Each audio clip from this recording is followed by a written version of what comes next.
Hey man, welcome back to Man Time. Today's episode we're going to talk about how to do a field repair for your Elastostart that just broke and now you've just got your cord hanging out with a stump on it.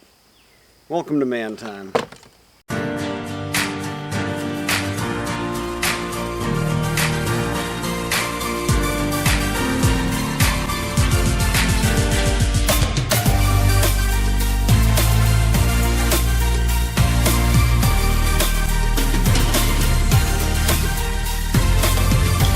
Alright man, hopefully you don't find yourself in this situation, but if you do, here we go.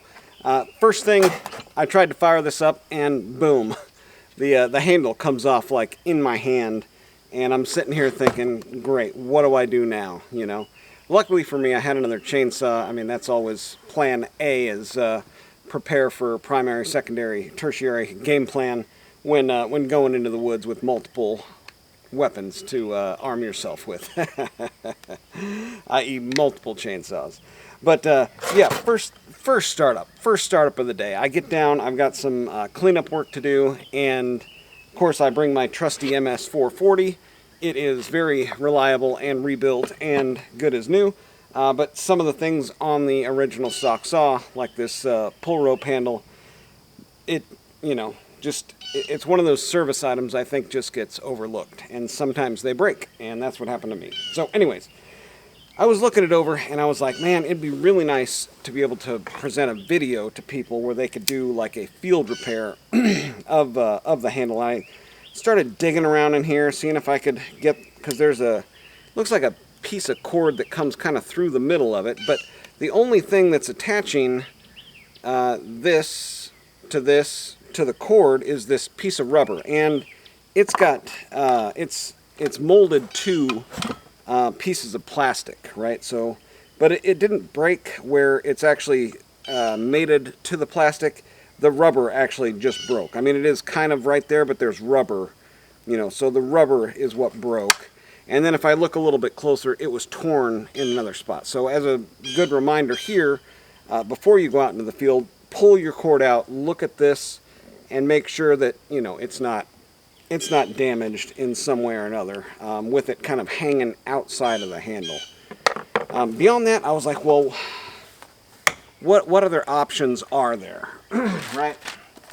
So I went to my local Stihl dealer, and I got what would be considered a good replacement handle, rotary, carried by most small engine repair and dealership type of places. So they said, here is our good replacement handle if you want to get away from the Elastostart. And I kind of do, because it's a ported chainsaw, it's higher compression, and it really is pretty hard to pull over, so it's putting a lot of stress on the Elastostart. But then, third option, beyond the field repair and the cheap replacement, is going to be the OEM part. This one comes assembled with the cord already in it. So what you're going to have to do there is take the side cover off, rewind this into there, get the old cord out, cut it, and that sort of thing. So you can do that in the field, right, if you've got a spare one of these. And you can do it in the field if you've got a spare one of these. But I was like, wouldn't it be nice to be able to do it in the field if all you have is your saw and the broken parts, right? And I found a little secret that Stihl's been hiding. I'll get you in here, we'll take a look at it. But first I wanted to go over the price of all this stuff. We've got $8 for the rotary part. We've got $25 for the Stihl replacement part. So if you're going online and looking for this, is what I did initially. It was, the cheapest I found it was $30 or $29.95, something like that, either through Amazon, or I think there was one seller that had it on eBay for that price.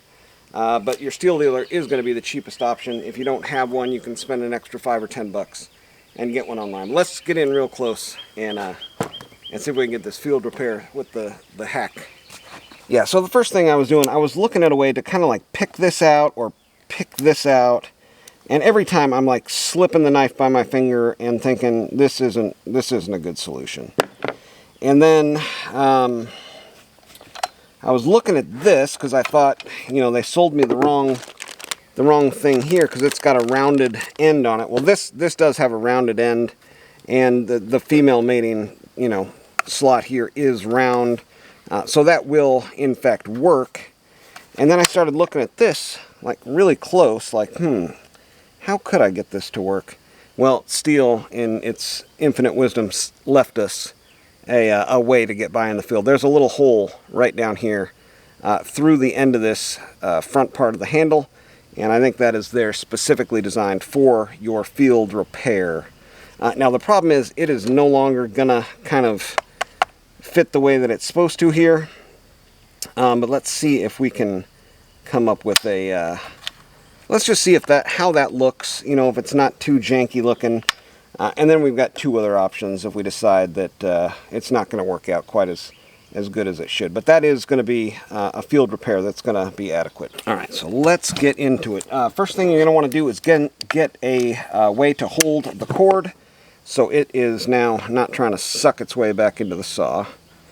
Right, and then we could try to undo this knot, although it is going to be tight after all these years, you know, melded together here. So we'll just cut it off. And now we've got this piece, and I was thinking, you know, maybe this could kind of go somehow in here, but there's no way that it really is going to fit and do what we need it to do, right? So the key is here, get it up into here, get it through the hole down here,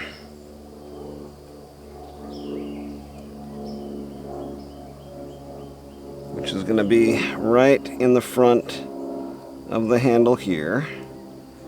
Get it going in there.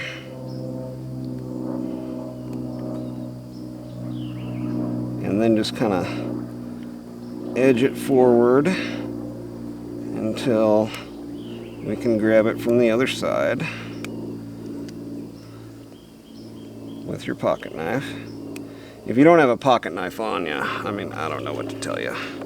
It's just not going to be a good day for you out in the field regardless.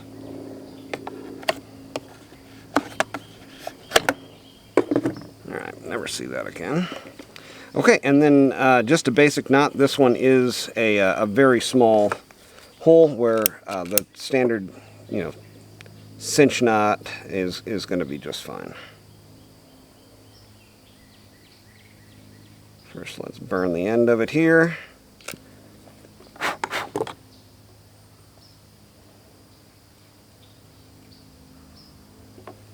There we go. Tie a regular knot around and through.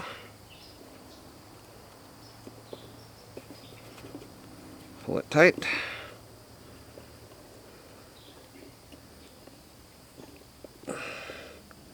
Now the other problem you may run into is that, you know, this is an old cord and it's not going to serve kind of the exact purpose. But there we go. We've got the knot in there. It is back into the handle, and if we release these, I mean, it's not ideal. It's definitely not ideal.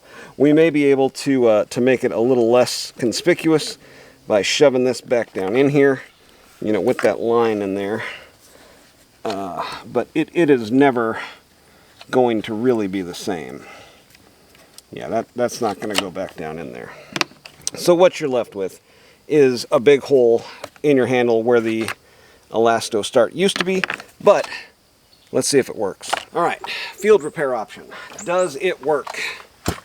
Oh, that's one good reason to have that Elastostart on there. We'll just go ahead and take that off the choke.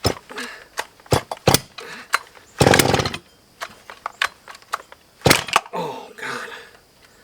Elastostart would have been nice.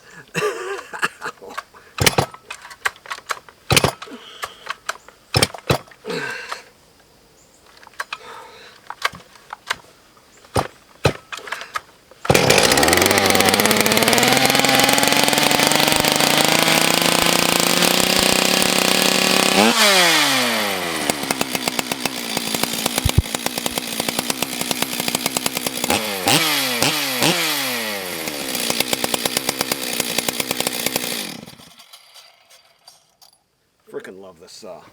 Love it. Okay, so that does work. But after experiencing that amount of jerk back, I think I'm going to put the Elastostart back on there. Plus, this just now looks like I'm a, you know, more of a redneck than I already look like, having this thing just hanging off, you know. But I guarantee this is going to get you through the rest of the day out in the field, and with just a pocket knife, you're capable of doing that. Maybe with somebody holding, you know, the rope so it doesn't get sucked down in there, because you probably aren't going to have a pair of locking pliers. So, alright, that is the field repair for the MS440. Get out there, have you some man time too.